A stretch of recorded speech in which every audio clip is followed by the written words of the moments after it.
Olá, começa agora mais um Informe-se ao vivo, direto dos estúdios da Unisa Digital. Hoje conversaremos sobre um assunto muito polêmico, violência doméstica, com a presença da professora Ivelise Fonseca da Cruz. Ivelise é mestre e doutoranda em Direito pela PUC de São Paulo, atua como advogada nas áreas de Direito Civil, Comercial, do Trabalho e Direitos Especiais e, além disso, é professora adjunta responsável pelas matérias jurídicas de diversos cursos da Unisa. E você pode também acompanhar toda a nossa programação pela internet. Acesse www.cnu.org.br/live.html e participe. Ligue para 21418610 e esclareça todas as suas dúvidas, porque estaremos aqui durante 1 hora. Obrigada pela presença, doutora. Eu quem agradeço o convite, Rosângela, e já te parabenizo pela programação. Obrigada, eu. Para começar, o que é violência doméstica? Violência doméstica é todo ato cometido de maneira positiva, o ato realizado ou omissão realizada em face de uma mulher, via de regra, que possa constrangê-la, causando a ela uma lesão corporal ou ainda certa morte dessa mulher, ou ainda possa configurar aí um certo constrangimento psicológico, emocional, em relação à figura da mulher, mas que tem que acontecer no âmbito familiar. Então, essa conduta hoje considerada como criminosa, denominada como violência doméstica, pode ser uma conduta positiva, chamada fazer algo para outrem, para causar-lhe a morte ou a lesão, ou pode ser omissiva essa conduta, deixar de cuidar dela e, em decorrência disso, lhe causa lesão ou ainda a morte desta mulher. Ah, tá. Então a violência doméstica é só contra as mulheres. Sim. Esse termo doméstico. Hoje, a legislação que regulamenta a questão da violência doméstica no Brasil utiliza como sujeito passivo desse crime a pessoa que pode sofrer os crimes os crimes em relação à violência doméstica, que seja sempre a mulher. A violência doméstica, ela de maneira específica, ela acontece muito em relação à figura da mulher. Mas a gente estava conversando aqui no estúdio antes de começar e alguns dos rapazes aqui presentes falaram assim: Ivelise, eu acho que essa lei ela é meio discriminatória, eu não concordo, porque só serve para minha mulher. Excepcionalmente, a lei permite que seja também aí configurado como direito para reclamar da violência doméstica, as pessoas, a lei coloca assim, também pode ser sujeito passivo desse crime, ou seja, pode ser violentado na área doméstica, aquelas pessoas que são portadoras de doenças físicas ou portadores de deficiências físicas. Neste caso, os portadores de deficiências físicas, a lei não faz então a menção se pode ser homem ou mulher. Excepcionalmente, aqueles que são portadores de alguma deficiência física também podem sofrer violência doméstica. Então, só para sumarizar, a regra é que esta lei protege a questão da mulher e, excepcionalmente, ela protegerá também aqueles que têm alguma deficiência física. E faz muito tempo que usa-se esse termo, violência doméstica? Sabe que a história da violência doméstica faz parte da história do nosso Brasil e é um fato que acontece de maneira muito corriqueira. Existem duas expressões que o brasileiro conhece muito bem. A primeira é que entre briga de marido e mulher não se mete a colher. A segunda expressão muito popularmente dita por todos aí da sociedade brasileira é que ele pode não saber por que bate, mas ela sabe por que apanha. Essas expressões, elas acabaram por dar corpo e mais força para a existência da violência doméstica no Brasil. A expressão violência doméstica, ela foi mais catalogada, tipificada como sendo aí uma atitude criminosa, que deve ser uma atitude ilícita e sendo aí passível de ser sancionada, de ser aí punibilizada por aquele que assim age em relação à mulher ou ao portador de deficiência física, a partir de 2006, de maneira muito contundente a expressão violência doméstica. Mas a história vem desde 1985. É velha a história, né? Isso. Você tem ideia de quando foi realizada a primeira instituição para beneficiar os que sofrem, as mulheres, né, que sofrem esse tipo de violência, aqui no Brasil? Ok, a primeira delegacia da mulher de proteção em relação aos direitos da mulher em relação à violência doméstica, ela foi criada em 1985 no Brasil, faz muito tempo. E no decorrer dessa história, a gente teve uma legislação que acabou estabelecendo alguns dos direitos aí da mulher. Mas aqui no Brasil, a primeira instituição protetiva, estabelecendo aí como sendo espaço especialmente para as mulheres, foi a primeira Delegacia da Mulher de Proteção aos Seus Direitos, em 1985. Quem tomou a iniciativa para beneficiar essas mulheres? Tá. Você sabe que a questão das instituições que têm aí o papel de fiscalizar as atitudes criminosas ou ilícitas na nossa sociedade, elas decorrem como sendo uma atividade obrigatória do próprio Estado. O poder público tem a obrigação de proteger o ser humano.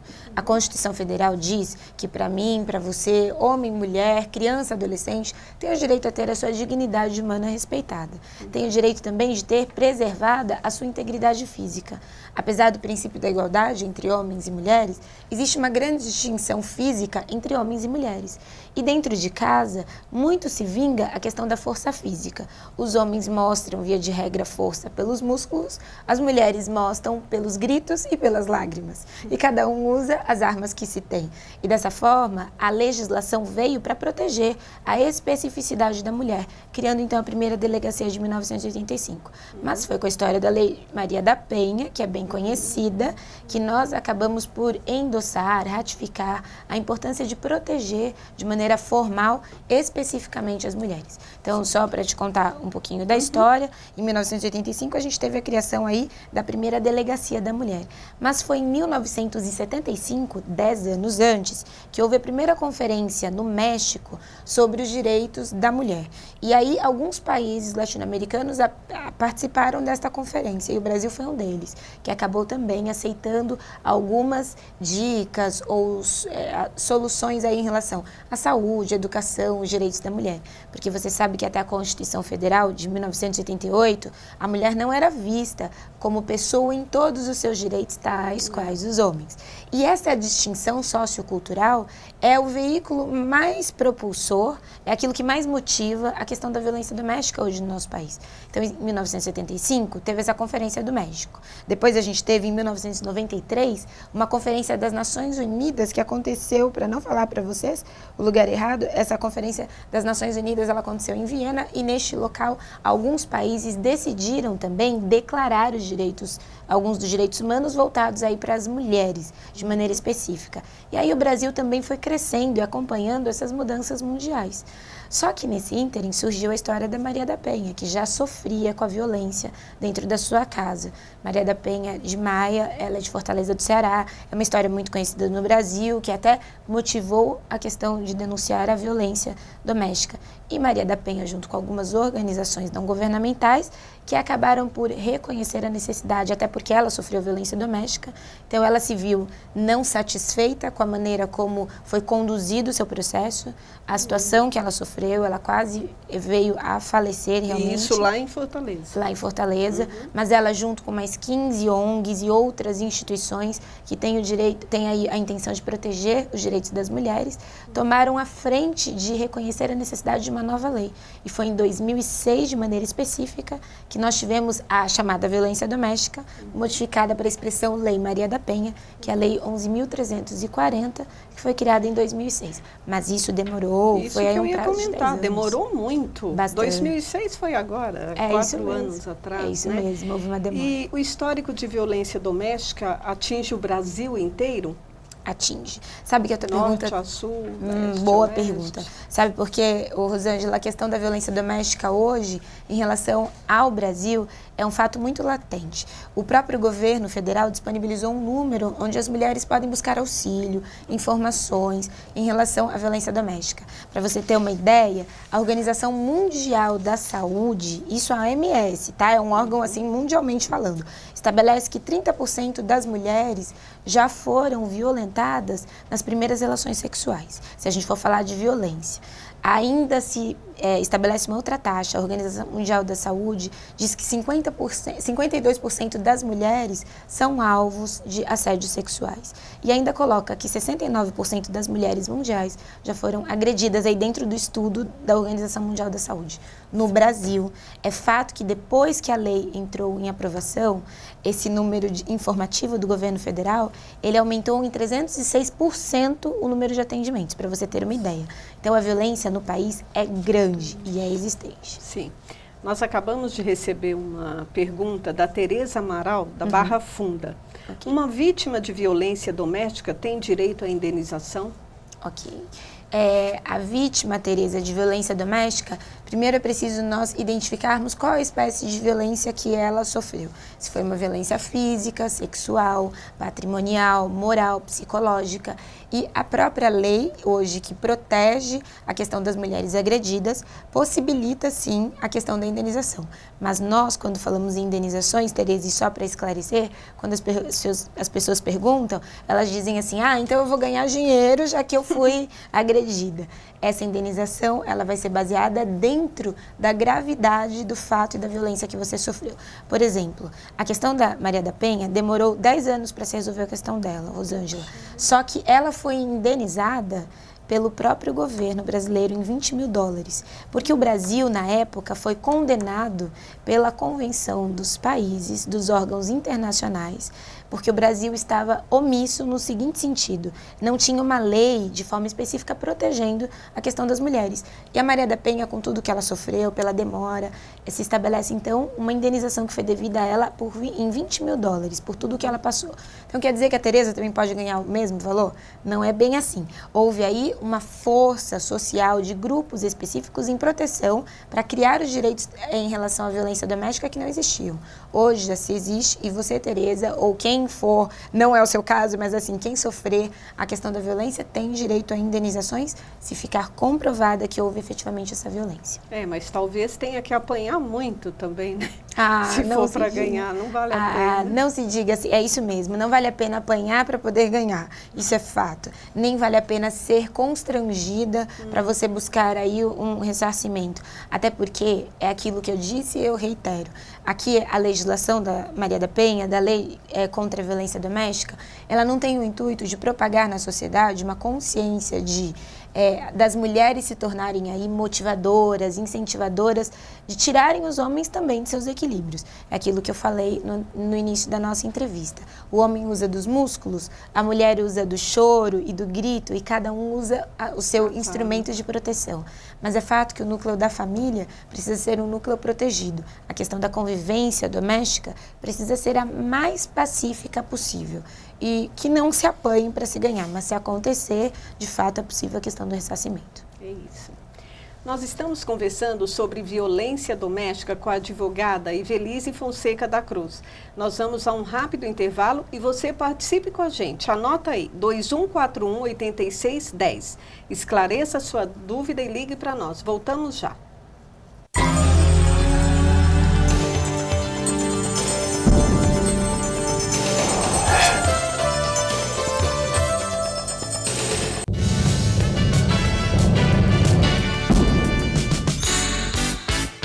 O curso de Relações Públicas da Unisa fez uma parceria com a 4ª Companhia do 1º Batalhão de Polícia Militar para aplicar uma pesquisa a respeito da segurança do Largo 13. Nós estamos aqui com os alunos do 3º semestre de Relações Públicas fazendo uma pesquisa de opinião para saber como os transeuntes aqui do Largo 13 percebem o trabalho da Polícia Militar. Os alunos do 3º semestre de Relações Públicas saíram às ruas para falar com quem mora, trabalha ou visita o local.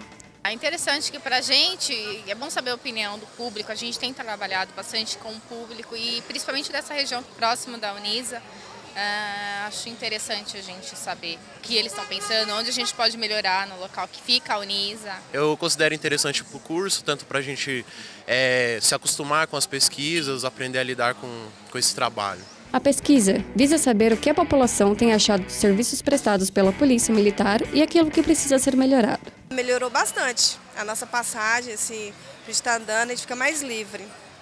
Mas aí também tem um outro porém, né, que eles também são trabalhadores e precisam do pão de cada dia deles.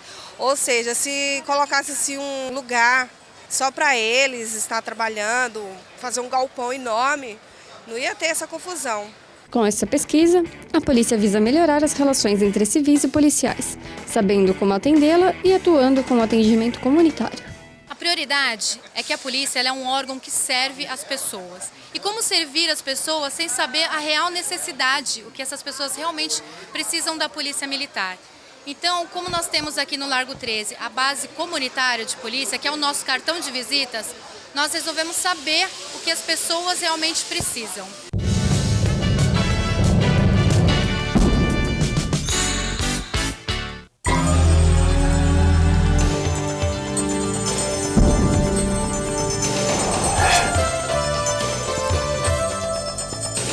Estamos conversando sobre violência doméstica com a advogada Ivelise Fonseca da Cruz. Você pode acompanhar também a nossa programação através do site www.cnu.org.br/live.html. E, doutora, no bloco anterior você já explicou sobre o que é a violência doméstica e quais são os tipos de violências mais comuns dentro de casa. Tá bem. Sabe que a legislação, ela reflete muito os fatos sociais, aquilo que acontece na sociedade. Então, a Lei Maria da Penha, que é a Lei 11.340 de 2006, esse é o número da lei, veio por refletir as espécies de violências domésticas muito comuns dentro da sociedade brasileira. Por exemplo, é muito comum que a mulher sofra aí a questão da violência sexual, da violência psicológica, da violência patrimonial e da violência moral. E da violência física também. Então, nós teríamos aí 5 espécies de violências que podem acontecer dentro do ambiente doméstico. E a gente pode depois bater um papo sobre cada um deles, se você me diga, tá bem? Mas são essas 5 espécies, eu reitero.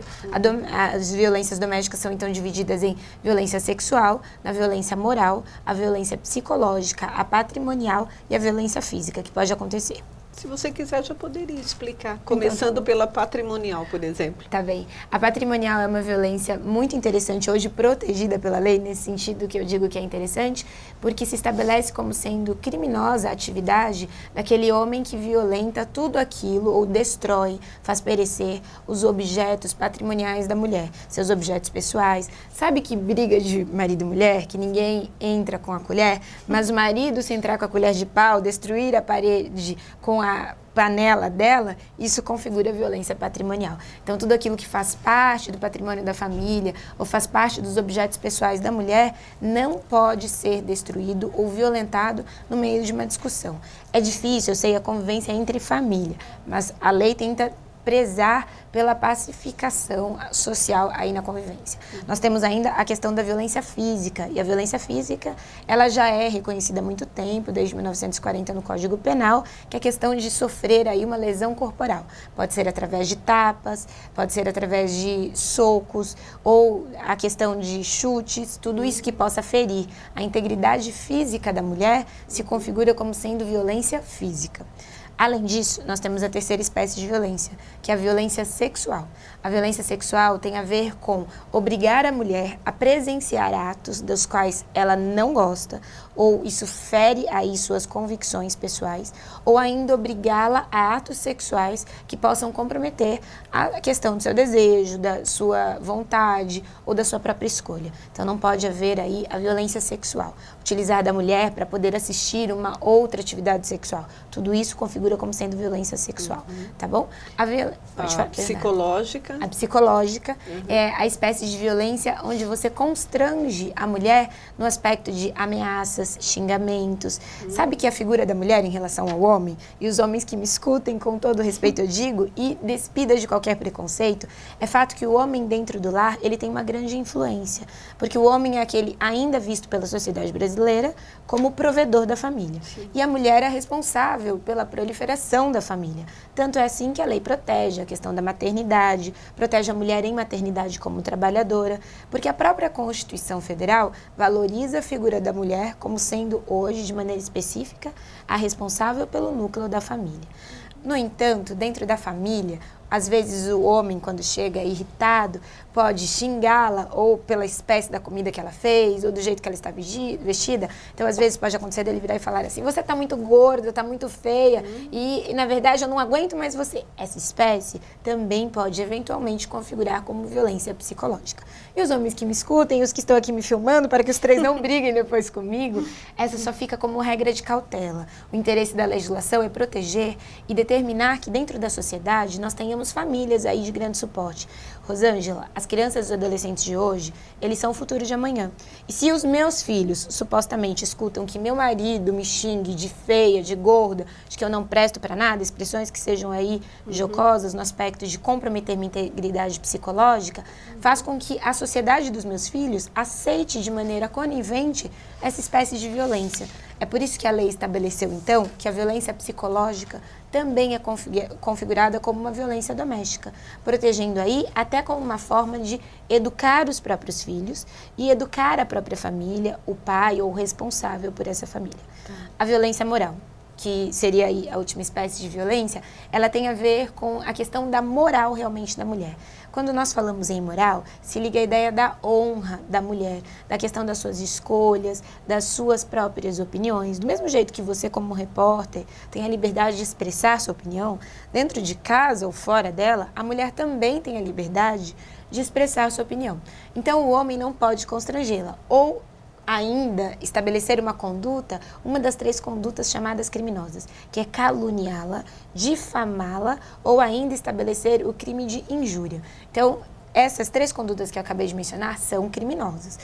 Se vocês observarem bem, a calúnia, a difamação e injúria tem a ver, e eu vou citar fatos sociais para facilitar. E elas são parecidas. São parecidas, isso. Então, tem a ver, por exemplo, o homem que diz assim, aquela minha mulher, ela não presta para nada. Isso é como se ele estivesse injuriando ela. E se ele diz para um terceiro, ele está, então, prolatando fatos que têm a ver com a honra dela. Ou ela não cozinha nada, ou ela só presta para cozinhar. Exemplos como estes, que são muito grosseiros. E que, da minha forma, isso acontece. Apesar de ser uma situação delicada. Ou ainda o homem dizer coisas que são inverdades em relação à mulher. Ou ainda dizer que ela roubou dele dinheiro. Essa é uma espécie, ou roubou de alguém, ou que ela não trabalha e só sabe gastar o dinheiro dele. Tem algumas expressões, quer dizer, eu não gostaria que os homens que estão me escutando pensassem assim, quer dizer que eu não posso falar mais nada para ela? Você pode. Mas o peso das palavras tem muito poder, tanto para o bem como para o mal. E em relação à violência doméstica hoje, estão as palavras que podem ser motivos de violências psicológicas ou morais, e também estão os atos físicos que podem ser violências patrimoniais, ao destruir um patrimônio, ou violência física contra a própria mulher, ou ainda sexual, como eu mencionei. Então, cautela. No momento, na verdade, da convivência, é preciso que haja o respeito. O respeito e a questão da confiança mútua é uma das obrigações do casamento e da união estável. Então, quando a pessoa convive em família, o respeito se deve ao homem e à mulher. E quando há esse desrespeito, há violência doméstica numa das espécies que eu acabei de mencionar. Não somente para a mulher e esposa, mas a gente vai falar daqui a pouco. Então, inclui que grau de parentesco? Boa pergunta. Que a mulher a gente aí parece que é a maior vítima, né? Isso. Quando se percebe a questão da violência doméstica, ela pode ser, me perdoe, ok? Ela pode ser cometida em relação a filhos, a netos, a quaisquer pessoas que convivam no ambiente familiar. Essa expressão doméstico traz a ideia de núcleo familiar, de casa. Eu vou até contar para você que eu te comentei, né, no início, que inclusive a violência doméstica, isso fica para todas as pessoas. Eu estou falando aqui homens, mas eu alerto agora as mulheres. A questão de que a mulher também pode ser a responsável por cometer o crime de violência doméstica. Por exemplo, se você faz xingamentos ou faz aí ameaças psicológicas para sua empregada doméstica. A empregada doméstica também pode ser o sujeito passivo desse crime. Netas, a questão de filhas, cunhadas. Basta que você conviva e tenha ali uma relação de confiança dentro dessa convivência, de intimidade. Esse é o requisito para que se configure a violência doméstica. Então, o grau de parentesco não existe. Então, pode ser, na verdade, entre um casal que já mora muito tempo juntos e que namoram, mas não estão casados, e pode haver violência doméstica do homem para com a mulher. Ou essa mulher, ela mora junto com um homem e ela tem a sua empregada doméstica diariamente, e eventualmente, se ela faz aí um ato de violência física ou patrimonial da empregada, também pode configurar como sendo violência doméstica. Então, o grau de parentesco não se estabelece. O pressuposto é o ambiente familiar. E estando ali, a mulher pode ser aí vítima da violência doméstica. Certo. Nós recebemos mais uma pergunta aqui do Arnaldo de Castro, da freguesia do Ó. Existe alguma lei que permita que a polícia impeça que a mulher que fez uma denúncia de violência doméstica volte para o convívio do agressor? que impeça o retorno dela? É essa a pergunta? Arnaldo, não existe nenhuma lei que impeça, na verdade, o retorno da mulher para o convívio do agressor. Mas a Lei Maria da Penha estabelece que, se houver a necessidade, a autoridade policial, a autoridade judiciária pode determinar o afastamento do agressor desta mulher, Arnaldo. Então, o que pode acontecer? Se a mulher foi vítima da violência doméstica, existir uma determinação que, enquanto houver o processo, coisa que não acontecia antigamente, Rosângela, sabe como era? A mulher era violentada e muitas vezes ela tinha que entregar a notificação da violência para o marido. Mas que mulher que teria coragem de fazê-lo? Então, hoje, a mulher, quando ela denuncia a questão da agressividade que ela é cometida contra ela, ela tem o direito, inclusive, de requerer, se for necessário, o afastamento do agressor do seu próprio lar. E enquanto não for solucionado o processo, é possível que este agressor não possa chegar a tantos metros próximo da questão da vítima em Mas relação à alguns violência. ameaçam, né? Ah, e se houver ameaça, isso agrava o processo, é verdade. E aí ela pode denunciar de novo, olha, denunciar. estou sendo ameaçada. Isso mesmo, para que se tome providências de maneira imediata, tá bom? Outra coisa, em que público acontece com mais frequência o tipo de violência doméstica? Classe alta, média, baixa? Tá, sabe que eu trouxe aqui até a questão dos agressores, porque o perfil das usuárias do telefone do governo federal, existe um perfil de pessoas que ligam, das mulheres que ligam. Então, a gente não pode estabelecer aí que de classe média, alta ou classe baixa, existe mais ou menos da violência, porque isso pode acontecer em qualquer família. Mas existe um perfil que é entre pessoas de 20 a 40 anos, é o perfil